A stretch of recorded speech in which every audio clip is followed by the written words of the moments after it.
Stanford Steve's on with us. Hey, big fan. Thanks for coming on, man. Hey, what's going on, bro? How are you? I'm really good. I was super pumped when I saw that I was going to get to talk to you, mostly because it's been crazy to me over the last few years how it was kind of seen like betting and talking about betting or mentioning a line anywhere that more than 10 people could hear or see you. It was like, ooh, don't do that. And now it is just this massive, everybody wants to talk about it. And here you are, and you've kind of, cornered or had the market cornered for a little bit. Isn't it crazy to see how much this has grown in 2 years? Yeah. The money thrown around is kind of crazy. But it's I yeah, from what you've done, yes, for sure. I started in radio and it was kind of always looked down upon and stuff like that. But when I look at it was just always something that I looked at when I was doing my analysis of, say, college football, like that. It's just that's what it was. I was at a charity event and I was speaking, and it was a deal where we were, trying to help this community raise money for a bunch of kids that needed a gym and food. And I was sitting with a pastor, and he was like, "Hey, what's the line on?" I swear to you, I'm not exaggerating. And it was one of those full circle moments where it's like, okay, betting is now not just something that I enjoy and little nuances that I like to see, but it's like full pop culture where it's not just like a sin if you're betting, I guess, because it's legal. And so that's what makes being able to have this conversation so cool, that a pastor asked me a line for a game. And that's where I'm different. In the Northeast, I grew up going to Saratoga bus trips with the pastor of the church. So, well, in the South, in the rural South, exactly. Rural you guys South. Are all righteous down there. Yeah, I hear you. Hey, I'm curious about kind of the genesis to Bad Beats, where that show actually. Are we starting right now? We're on. Oh, we're on. Yeah. Good. Oh yeah. I don't have a good voice, Steve. I don't have like a radio. No, I didn't know if there was like a 3, 2, 1. All right, go, or all right, we're in it. Oh yeah, we're in it. That's one of my weaknesses, Steve, is that I don't really sound like somebody good on the radio. I just talk. But same with you. Like, you have a very natural presentation. And with we're on. We're on, right, everybody? We're on. Okay, just making sure. Mike's working, I guess. Yeah. Good with Bad Beats, where did that come from? Did somebody have a really bad beat and they're like, this has got to be a reality show, and then it turns into this? What happened there? No, that's a question that gets asked a lot, and Scott deserves all the credit. We started old radio show, SVP and Rosillo, middays back in 2010, I believe. And Scott and I got together because I was Ryan's producer for College Game Day. And on radio side, so we would travel everywhere with Game Day. We'd come back Monday. Ryan would do the show with Scott for their Monday through Friday, and we would go in pre-show meeting, BS about the whole game, games, what happened this week. And then when I took over, Scott wanted to try Bad Beats on the radio, and we did it. We got emails. I mean, everybody was in on it. It just didn't resonate because you need the video, you need the footage, right? And that's what. Like I said, I give Scott all the credit because when we came over to TV, he's like, "Hey, you're coming with me. I'm doing my own SportsCenter show. We're doing Bad Beats. You're going to be at the desk." And I'm like, "What are you talking about? I've never done a second of TV in my life before." And sure enough, we go out. I'll never forget the first night. It's Labor Day. We follow Ohio State, Virginia Tech. It's that Labor Day college football game. Scott's first show, and our pre-show meeting is like, "All right, what are we going to do for this?" And we dig up, oh, man, it was Colorado State. I think it's Savannah State. We didn't even have the feed of the game. We web scraped it from Colorado State's website. And that was our first Bad Beat. But it's a team that was down by 45, getting 41, and they haven't scored all day. And they get this drive where they fumble, recover, penalty in their favor, and miraculously score against Colorado State's fifth stringers, and boom, there we go, and it takes off. And it resonates because everybody's had one, right? Everybody's had multiple. I had Wisconsin the other night. I had an unbelievable. I was out in Vegas for the Elite Eight. I had an unbelievable weekend. I'm leaving Tuesday night. I'm like, all right, I'm going to test my waters and take a over in a Wisconsin game. And sure enough, they go score us the last 9.5 minutes. And I think I went 13 and no, that would have made me 13-2. I went 12-3 on the weekend. But everybody has it because they stick with you. When you're gambling as much as people do, there's ones that just stick out. And when you're in the moment, what can beat me here. What do I have to get the win here? Whether it's a total or a right side. So I just think everybody's experienced it in that gambling side. But the other crazy thing is we get so many notes now on social media. It's like, I don't gamble, but I still can't get over that happened in bad beats. Why do you do it? And I'm like, well, that's another conversation because you got to be sick in the head to lay a couple shekels on a game. But sometimes that's what makes it fun. I'm surprised when you talk about that Vegas trip, because I was in Vegas too for the Sweet 16 and Elite Eight because I went to watch Arkansas. Oh, really? Yeah, I went to watch Arkansas play. It was not pretty, but I lost every game. I don't know what you must know a lot more than I do because I seem to lose every freaking game that whole weekend because they all were coming out of nowhere. I felt so. What's the magic secret here then? What I try and do is when the bracket comes out, I'll fill one out, okay, right away, and then I'll just have that as a basis. But what I also try and do is go against what I think the public's going to be. So, perfect example, I go up to the Big East tournament the week before, that conference tournament week, and I watch Marquette, and I'm like, wow, pretty impressive. Everybody's on them. They ended up winning the tournament, beat UConn, roll Xavier in the title game, and I'm like, that's a team I'm going to go against because I think everybody sees the Big East tournament, bright lights, big city, great conference, but I just Thursday afternoon, I'm there. St. John's has the ball in the air twice at the end of regulation, at the end of overtime. If that ball goes in, Marquette loses. And this whole narrative of Marquette's the hottest team in the country is gone. So I saw that firsthand. I'm like, they are gettable. All this stuff is a little bit of nonsense to me because it is the NCAA tournament. Look at the Final Four we have. Anybody can beat anybody. So what I've done is try and go against that. Duke was another one. I'm like, I watched the ACC. Oh, yeah, I'm a Duke fan. They're not that good. I didn't like the matchup against Oral Roberts. I definitely didn't like it if they got to Tennessee. So that happens there. Now, UConn was the one that I was in on, but I had to see it first because that's a coaching staff. I grew up there. I know what it's all about. I know the pressure that was on that coaching staff. They hadn't won an NCAA tournament game coming in as a staff at UConn going into the NCAA tournament, and then look on the other side. It's Rick Pitino, the best tournament coach there is. And that was the game for me. Once they got by that, I rode UConn the whole way through because they have everything. They don't have a great point guard, but they have everything you want. They come in at waves. They're superb physically. They got bigs. They could defend. Their numbers, if people want to look at the analytics, efficiency-wise, defensively, offensively, they're great there. So that's what I just try and go ahead. A lot of times it doesn't work out, and my thing is up in flames, and it is a bad March, and I'll scale back a little bit. But when I started pressing, I wasn't that big in the Sweet 16. I thought Alabama was gettable by San Diego State because I looked at that road. That was the last team I thought that could maybe match up with them physically. Houston, saw them in person a couple weeks ago at East Carolina. Love them, but I thought a couple of years ago they had a better team. Maybe even last year's team, if they had Sasser, was better. They didn't blow me away. And Miami was as dangerous there was. And Miami and UConn were the team that I rode into the ground Sweet 16 and the Elite Eight. So we had a good weekend. Do you feel like you're overwhelmingly positive this tournament? Yeah. It's been a really, really good one.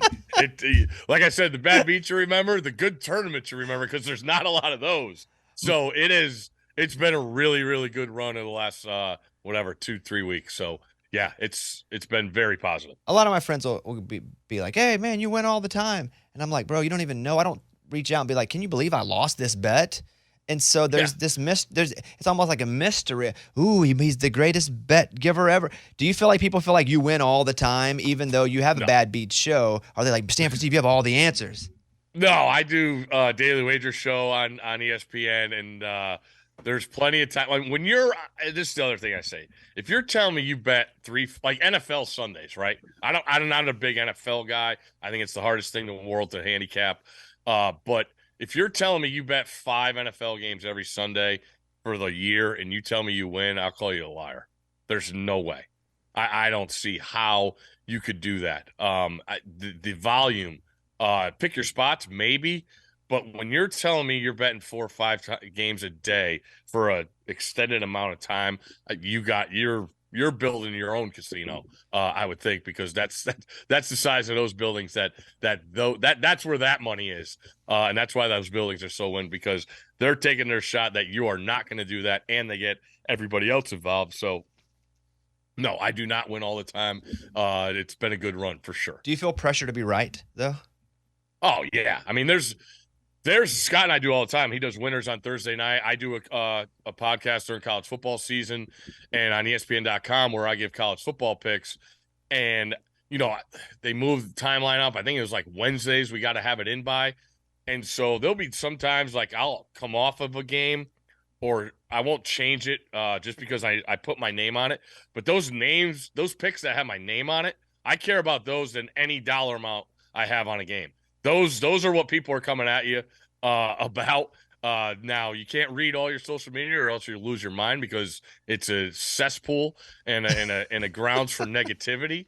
But there is some good stuff out there, and I appreciate the positive people because we can find negative people anywhere. But yeah, there is pressure for sure. I mean, they're putting you on because we've done well. I've had a really, really good run, but yeah, the pressure, the games that I'm watching or when I'm in the moment that I have my name on it for a pick, where they put the screen, Stanford City says this is his pick. Those are the ones that still get the blood flowing and the itches going for sure. What's the longest parlay you've hit? How many games? Oh, I'm not really a parlay guy. That's the one thing you talked about with all this nuance in the last 2 years, like that candy they throw out you, what they call the SGP, the single game parlays. Yeah, I eat it out too. Yeah, you can have them. You can have them. It's hard to scroll away. Like now, I forgot which one I logged in. I got back from Vegas. I'm like, all right, let me see what we got for Final Four. Or I think it was even Major League Baseball. Dabbling in that, and I'm like, whoa, I don't need a 5-game single game parlay of opening day Major League Baseball to get the day going. But man, maybe like a 3 or 4 teamer. Nothing crazy. Yeah, I guess if you don't do them all the time. Like I'm an idiot, and about once every month or so, you do like a night. Well, I also eat up like the chum they're throwing out where they'll retweet somebody that hit like for $1 a 14 gamer and made $1,000, and I'm like, why not? What if I put 5 or 10 on it? But yeah, Eddie, you do a lot of parlays. I do, and I hear you talking about the NFL, and I'm the dude that picks every single NFL game from Thursday all the way to Monday and put $1 on it, and I've never gotten close. Now here's what I'll say about parlays. Okay, I grew up in an era or an area of you bet on credit, right? Like you called your guy and you said, all right, I want this. So it was kind of dangerous.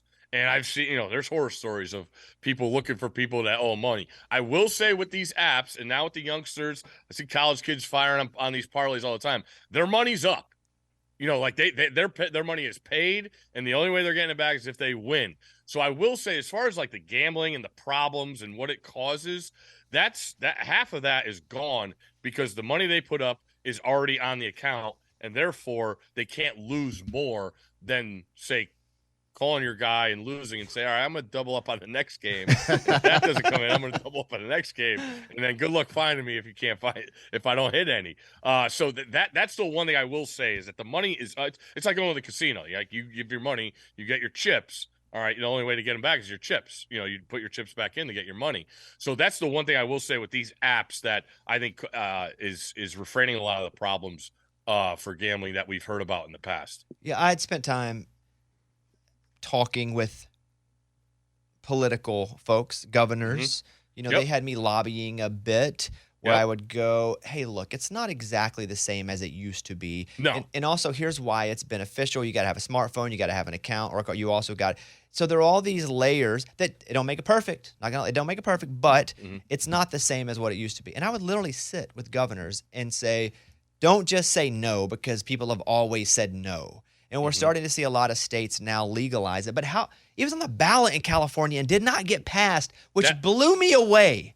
I can't believe it. I've talked. I'm the same way. I've had people approach me. I've had political people, and they've got into the point where they just bring, say, let's who was one of the first? New Jersey. Like New Jersey came in with the first of the month, they were posting like multiple millions that they were making off gambling. I'm like, what's wrong with free money? Who doesn't want free money? And these states talk about the debt that they all have. I'm like, here's a maybe a little gradual help towards that. It's free money.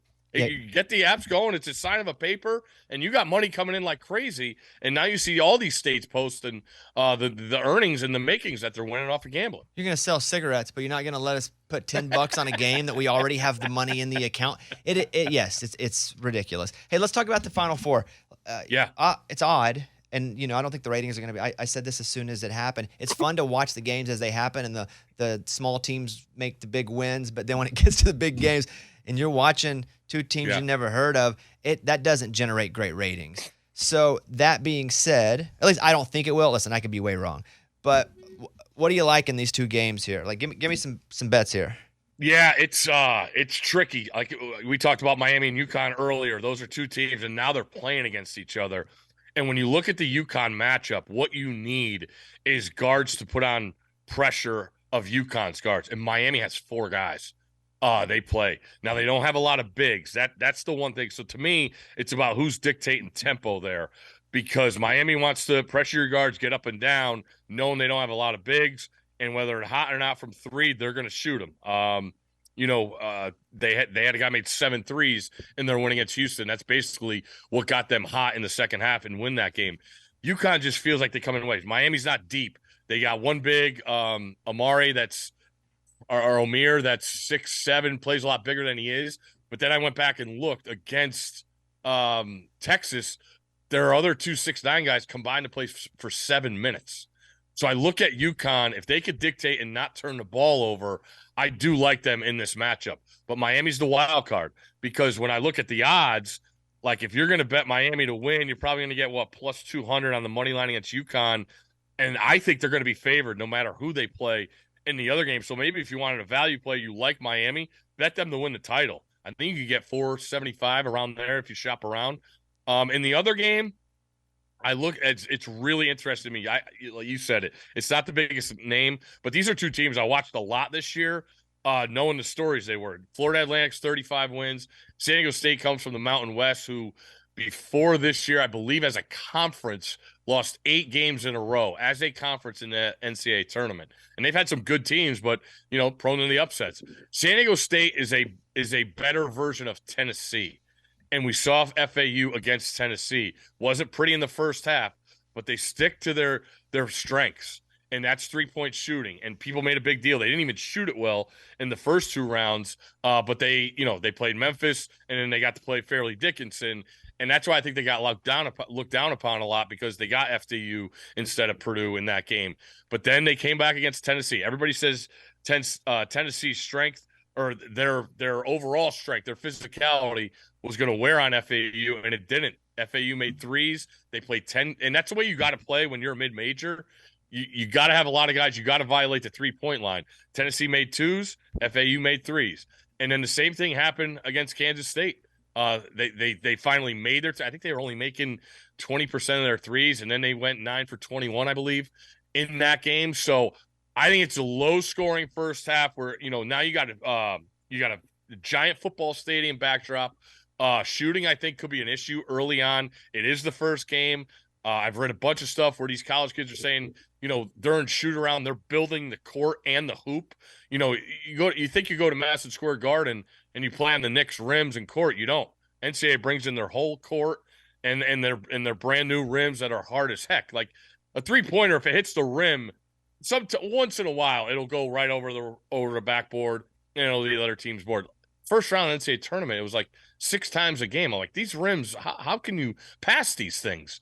How hard they are. But I sort of am starting to lean to FAU. I believe they can do this because, like I said, they play 10. They stick to their strengths. May's done a great job of making halftime adjustments. So I would lean FAU in that first game, and I would take UConn in the second. But like I said, if you want value plays, you want to string together some parlays, there's some stuff with the underdogs that I see pretty enticing. Another thing that I did pretty well on, there was a stat coming in the last 12 years, an over-under, first half over-under of 65 went under 17 games over 500 of that pace, and then it held up again in this tournament. So I do look at the first half under of FAU San Diego State, seeing teams feel each other out a little bit. I could see both teams in the 20s in that first half, knowing that their defenses are their strengths. I got two final questions for you. When you talk about FAU and they have to shoot threes, they do shoot threes. We said the same thing about Alabama. If they can't shoot threes, can they actually win games? And we saw they had a really bad shooting night, and they were not able to win the game. Yep. Can FAU, in your opinion, if they have an off night, let's say they're shooting 28% from three, do they have enough defense, or can they do anything else that's going to allow them to win that game? I think they could, yes, because San Diego State's not that elite offensively. You know what I mean? So FAU's good defensively. They're going to hang their hat in their defense, but they can also, if they're not making threes, they can also get after you on the defensive end, combined with the fact that San Diego State is not going to violate the three-point line. They play slow. They play methodical. They got big, strong dudes underneath. So, yes, I do think FAU can hang around if they don't shoot really well from three. Final question. So, as a high school ball player, one of the best. I mean, recruited so highly, but it was late 90s. You and I are around the same age. Whenever you hear what these kids are going through now as they're being recruited, like what was it like in 96 versus what you hear about what it's like now? Well, the social media factor is totally different. You know, like I don't even know how they keep up with the rules, whether I could contact you on social media. You know, back in 96, it was one call a week. Once I got to, I think it was August 1st, they could call you. And then that was really hard because everybody is selling you the best thing. Everybody is treating you like their best friend. Everybody's saying you're the best player in the country. And you, in these months, you know, in the month of weekly phone calls, you build up these relationships with the coaches, and then you got to tell them no. And it's really hard as a 17-year-old kid being in a thing for a first time where you're getting treated like a god and you got to tell somebody no. That was really hard. And now with the social media, I feel like, you know, they could type in something's a lot easier than a face-to-face, right? Or even a phone conversation. So I do think that is the problem I have is, you know, these guys going on their visits now, they take a picture in every single uniform they go to. And I'm like, I'm like, oh, wait, this guy committed there? Oh, no, he just took a visit and wanted to see how he looked in the uniform. So they bring on a lot of stuff to themselves, but that's the day and age we're in, right? Everybody's selling their brand. The NIL is real. So it's different. I'm not a big self-promoting guy. I kind of like to just, you know, lay low and do my own work and let the results play out. But these guys get out in front of it. So I think the everyday essence of it is what's different to me. And that's what these kids are brought up in now. And now I said, you know, I've always said when I got out of college, I didn't have a plan. I didn't know what I wanted to do. I thought I could play football forever. And they, you know, that's a harsh reality. So whatever I try and talk to, whether I go back to Stanford and talk or go to talk to college, I'm like, you got to have a plan, man. Like, what's your major? You know, what are your credit situation? Have you done any internships? And the other thing is like sports media. I always say, get on camera, get on tape, you know, be on air as much as possible because that's the first thing they want. And if you're one of these guys like, hey, I got a degree. All right, well, what'd you do? What kind of experience do you have? And they say, oh, I didn't have any. Like that, you're all the way down the ladder with that response. So I just, you know, get an experience. But these kids, I mean, everything is at your fingertips, and it's fascinating to play out. But I always say, just try and have a plan. I'm a big fan. SportsCenter commentator, segment producer on the Midnight SportsCenter with SVP on Bad Beats. Where in the World isn't SVP? I mean, he's all over. At Stanford Steve 82. Appreciate the time. One quick follow-up. Who was the hardest no? Who did you have to say no to that was the hardest no? Well, it came down to Stanford and North Carolina. Mac Brown was the guy at North Carolina. So as good of a politician Mac is and the selling he can do and just being the aura of Mac Brown, telling him no was pretty hard. But I will say I did catch him in a lie because a year later he went to Texas, so he wouldn't have been my head coach. Got him. Okay, well, I think we're ready to start the interview now. Are you guys? Yeah, that was a we're good ready. talk. That was a We're ready. good catch up here. 3, 2. Hey, Steve, thanks for the time, man. Really appreciate you. Big fan. Hey, I appreciate you guys thinking of me, having me on. Continued success with all the guys you do. it's unbelievable to see what you guys have built. So that's a credit to you guys, man. Thank Keep you, doing Steve. your thing. Have a good day.